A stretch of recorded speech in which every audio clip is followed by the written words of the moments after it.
Kita may oto felemi ko ay na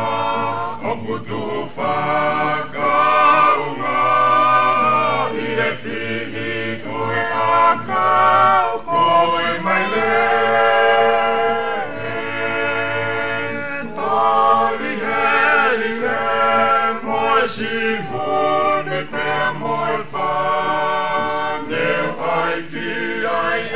Sila o egu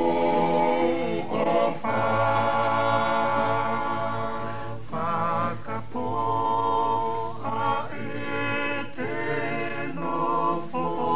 manatu I e whahina pe amoi kukualu pe I folewa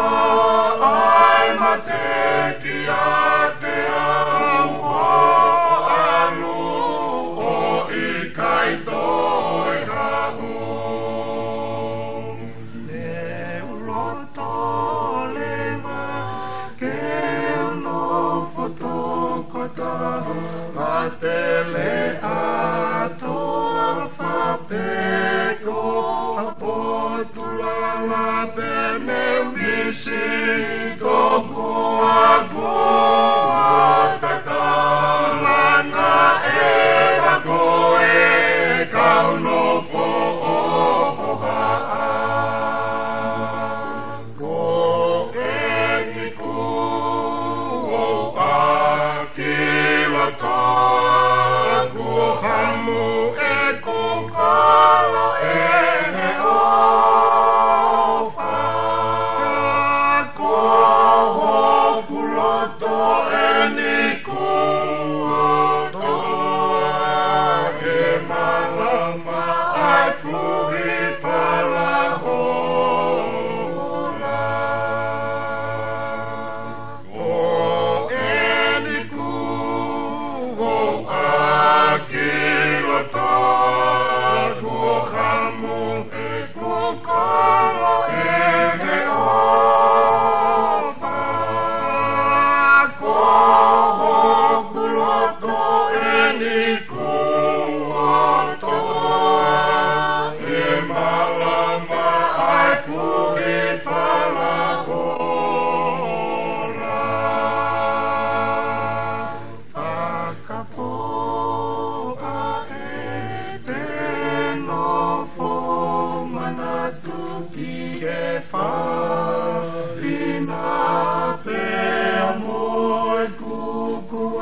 Tele ato fabeko apotulala pe me misi toku aku